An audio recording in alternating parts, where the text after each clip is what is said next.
Imagine you're sitting in a cockpit. You're strapped into a seat that costs more than a suburban home, surrounded by glass and glowing buttons. Behind you, two massive engines are screaming with the force of 50,000 horses. And outside the window, the air is rubbing against the skin of your aircraft so hard that the metal is beginning to glow a dull, angry red.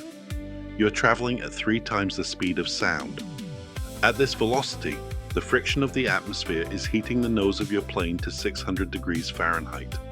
In any other era of human history, your plane would be melting. It would be warping like a plastic spoon in a microwave. But you're not worried. Why?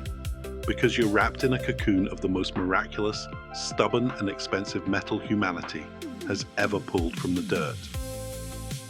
Welcome to the world of titanium. Today, on What Is, we're diving into the space metal.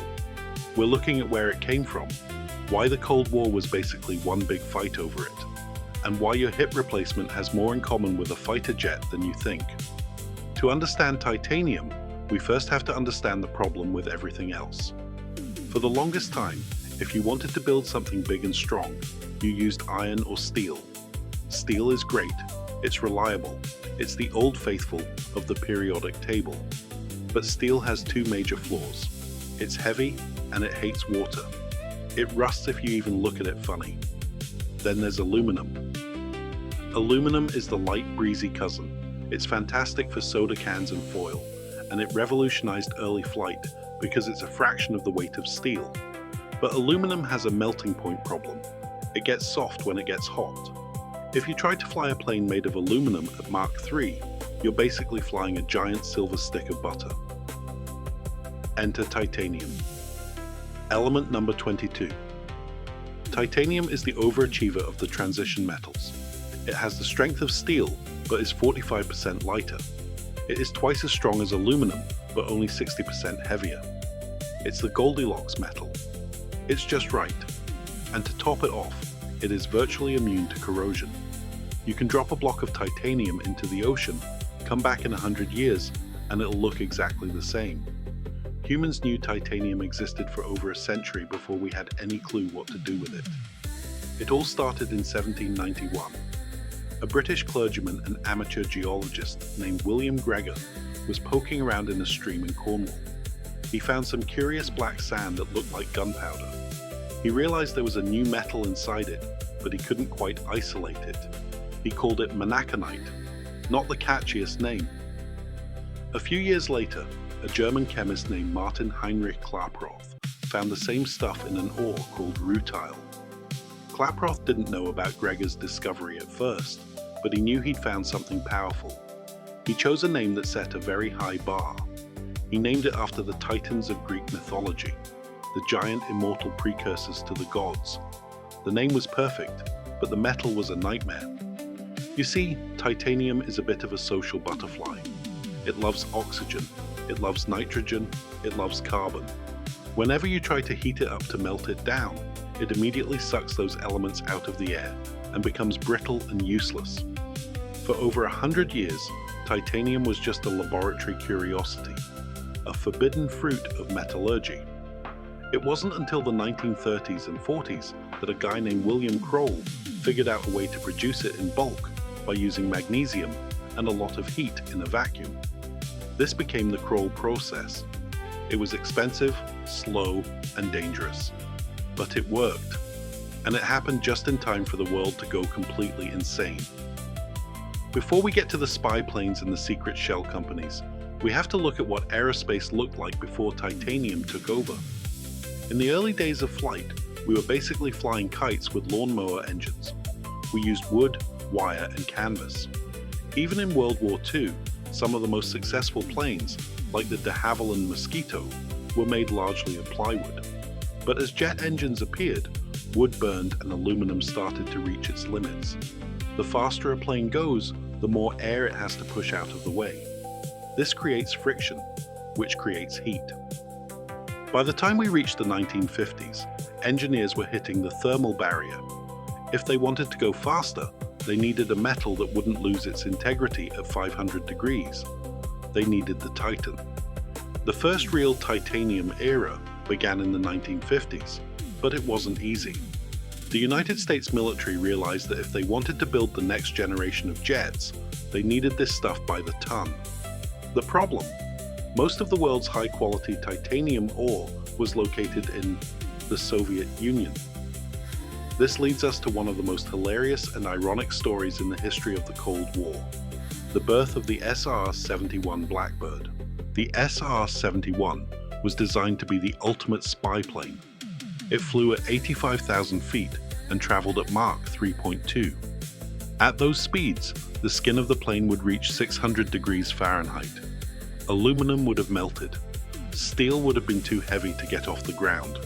The plane had to be made of titanium, but the US didn't have enough. So the CIA set up a series of fake front companies all over the world.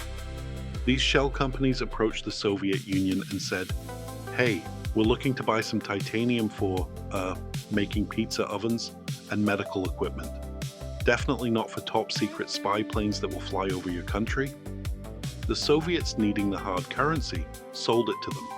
The USSR literally provided the raw materials for the very planes the US used to spy on them. If that's not a comedic peak of international espionage, I don't know what is. But working with that titanium was a saga in itself. Engineers at Lockheed's Skunk Works found out that titanium was incredibly temperamental. If you used a cadmium-plated wrench to tighten a bolt, the bolt would later fail because of cadmium embrittlement. If you used a certain type of ink to mark the metal would crack along the lines of the ink. They had to reinvent every tool and process just to handle this diva of a metal. The result, however, was a masterpiece. The SR-71 didn't just use titanium for its strength, it used it for its weirdness. The plane actually leaked fuel on the runway because the panels were designed to fit loosely. Once it hit Mach 3, the heat caused the titanium to expand, sealing the gaps and making the plane airtight. It was a machine that only worked when it was screaming hot. Since the days of the Blackbird, titanium has become the backbone of modern aerospace. If you've flown on a Boeing 787 Dreamliner or an Airbus A350 recently, you are flying in a titanium-heavy machine. In modern jet engines, titanium is used for the fan blades. These blades have to spin at thousands of revolutions per minute while being blasted by hot air and occasionally swallowing a stray bird. Titanium can handle that stress without deforming. And it's not just about heat, it's about weight. In the airline industry, weight is literally money. Every pound you shave off the airframe is a pound more of fuel or cargo you can carry. By replacing steel parts with titanium, manufacturers save thousands of gallons of jet fuel over the life of the plane. Before we get into the weird, non-flying ways we use titanium today, and there are some very strange ones, we need to talk about you. If you're enjoying this deep dive into the elements that build our world, make sure to hit that subscribe button for the What Is channel. We're on a mission to explain the complex things in life with a bit of history and a lot of facts. Give this video a thumbs up if you think the CIA buying titanium for pizza ovens is the ultimate power move. Now let's get back to the metal that's probably inside your body right now. So aerospace is the big client, taking up about 80% of all titanium produced. But what about the other 20%?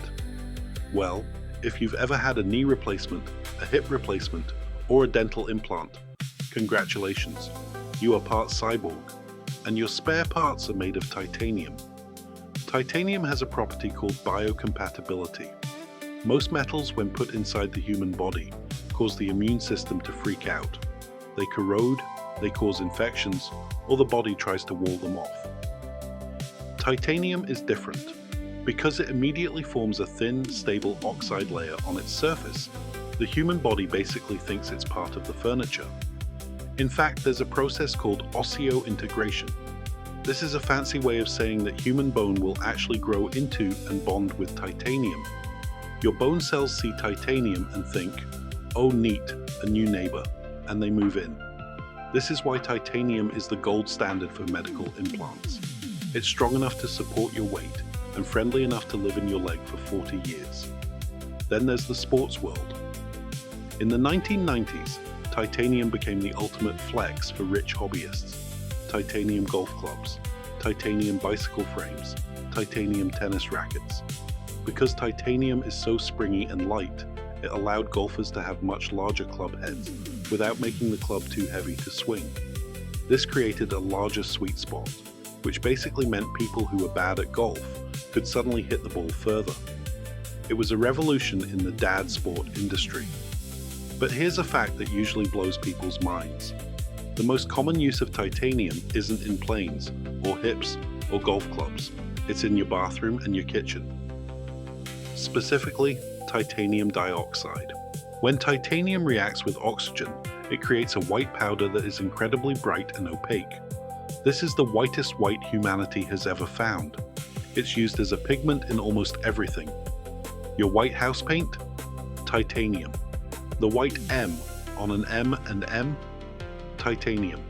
The sunscreen you put on your nose? Titanium. Toothpaste? Yup, titanium. We are literally surrounded by this element, even if we don't see it in its metallic form. It's the silent white ghost inside our consumer products.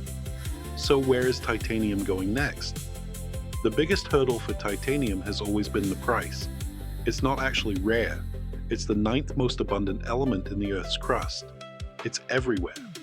The problem is that it's trapped in ore, and it's a nightmare to refine. The Kroll process we mentioned earlier involves giant vats of molten magnesium and argon gas, and it takes a massive amount of electricity. This is why titanium costs about $20 to $30 a pound, while steel costs about 30 cents. But the future is looking shiny. Researchers are working on new ways to refine titanium using electrolysis, which could slash the cost. If we can make titanium as cheap as aluminum, the world changes. Imagine cars that never rust and weigh half as much. Imagine skyscrapers that are virtually earthquake-proof because they are so light and strong. And then there's the ultimate frontier, deep space. If we ever want to build a permanent base on Mars or the Moon, we can't keep dragging steel up there. It's too heavy. Titanium is the perfect candidate for space construction. Even better, we found that the lunar soil, the regolith, is actually quite rich in titanium. One day we might not be sending titanium into space. We might be mining it on the Moon to build the ships that take us to the stars. We've also started 3D printing with titanium powder. This is a game changer for aerospace. Instead of taking a giant block of titanium and carving away 90% of it to make a part, which is incredibly wasteful, we can now grow complex parts layer by layer. This allows engineers to create shapes that are impossible to machine, making engines even more efficient. Titanium is the metal of the future because it's the metal that doesn't quit. It handles the heat, it ignores the salt of the sea, and it plays nice with our biology. It took us 200 years to figure out how to tame it, but now that we have, there's no going back. From the black sands of Cornwall to the edge of the atmosphere, and the joints in our own bodies, titanium is the silent titan holding our modern world together. If you found this story of the space metal fascinating, don't forget to like and share this video. It helps the channel grow and allows us to keep bringing you these deep dives. Check out our science playlist above for more What Is videos on every element, from gold to carbon. And now, as promised, for staying until the end, here is your bonus fact that we didn't mention anywhere else in the script. You know how some metals have a smell? Like when you hold a bunch of copper pennies or a steel railing and your hands get that metallic scent. Titanium is one of the few metals that is truly 100% odorless. That metal smell you get from iron or copper isn't actually the metal itself. It's a chemical reaction between the metal and the oils on your skin. But titanium is so chemically inert and resistant to reacting with your skin oils that it produces no scent whatsoever. If you were to walk into a room filled with 1,000 tons of pure titanium, it would have no smell at all. It is the literal phantom of the elements. Thanks for watching What Is, and we'll see you in the next one.